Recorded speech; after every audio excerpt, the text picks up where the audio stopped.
All right, good afternoon, Belmont family. I am here on my new YouTube channel where I plan on posting all future chapters of Louisiana's Way Home.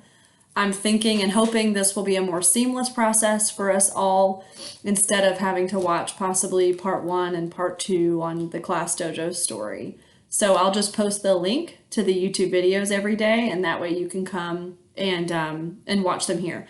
I'll also try to upload chapters 1 and 2 so that if you've missed any days, you can go back and rewatch and you'll stay up to date. Okay, so yesterday we read chapter 2, where Granny and Louisiana met George Luttrell, right? And they're on the side of the road, and George Luttrell is taking them to get some gas so that they can go back to their own car. And you were supposed to jot yesterday about a prediction that you had for what might have happened or what might happen in the coming chapters. What do you think Granny and Louisiana are going to do? Do you think Louisiana is going to stay with Granny? All those things. So today we're going to read chapter 3. It's a little shorter. I'm starting to think about possibly doubling up on some chapters, but I will let you know if we decide to do that. So I'm just going to start reading chapter 3 today. As I'm reading, I want you to think about Granny specifically, because our jot today is going to be about who she is as a person. Okay, so here we go, reading chapter 3. George Luttrell drove us back to our car and put the gas in it for us. And Granny smiled at him and called him Mr. George Luttrell, our hero.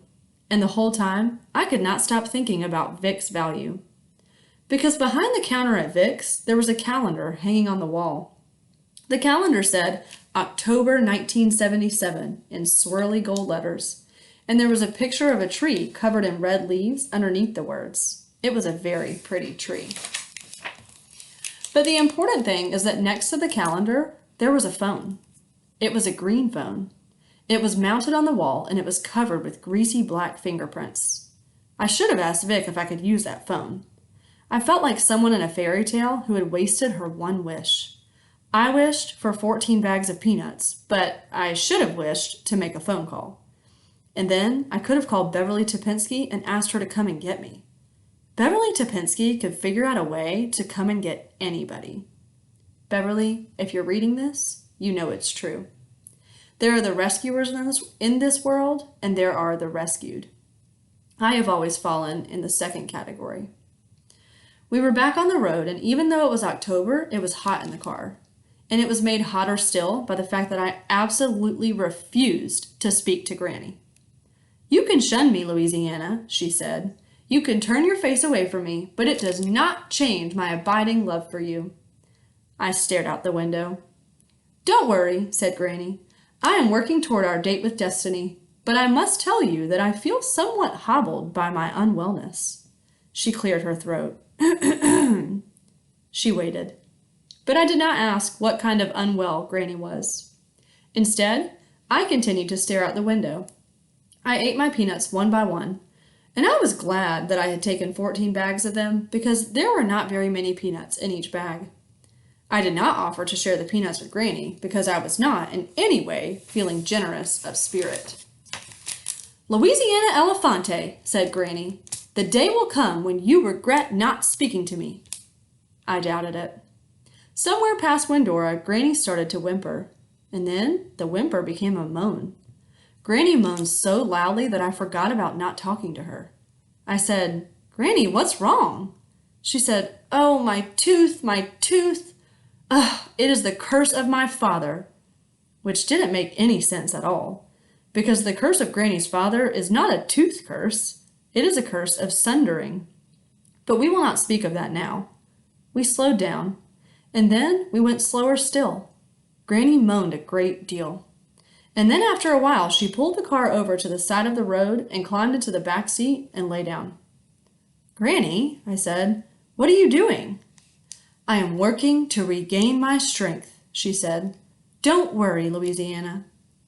I am sure that I do not have to tell you that I did worry. Also, it didn't work. Granny did not regain her strength. She moaned louder. When I looked back at her, her cheeks were wet with sweat. Or maybe it was tears. Although I have never in my life known Granny to cry. Tears are for the weak of heart, Louisiana, and it is our job to be strong in this world. That was what Granny always said. What do you need, Granny? I asked. Instead of answering me, she howled. Granny, I shouted, you have to tell me what you need.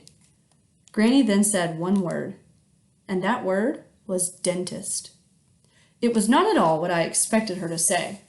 My goodness, I had been torn from my home and my friends.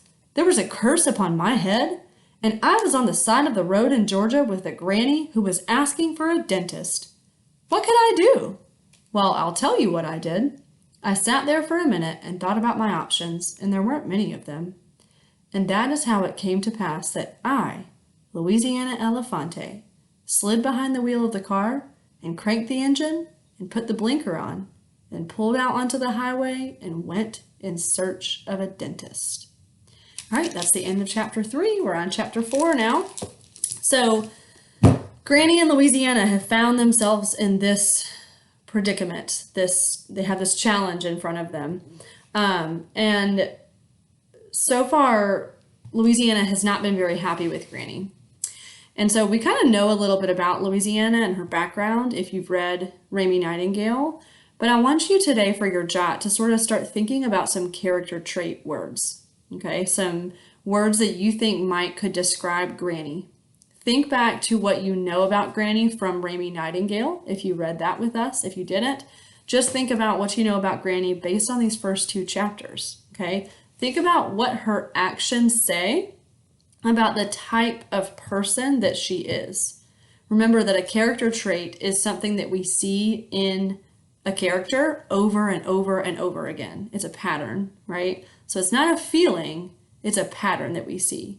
So I want you to think about Granny and what type of person she is and try to jot about that today. I don't know if I've already said this, but I would sort of be keeping all your jots in one place. Like have a notebook that you're keeping sticky notes on if you have some. If you don't have any sticky notes or a notebook, just some blank sheets of paper or anywhere that you're writing them, I would keep them all together. That way when we get further in the book, you can look back and see if your ideas are changing, if you want to add on to any ideas. You can sort of just add to that sort of collection that you have. All right, I will be back tomorrow to read chapter 4. I'll try to see if they're a little shorter, if we can read a couple at a time too. I'll let you know, okay? I'll see you guys tomorrow. Thanks so much for listening. Bye, Belmont.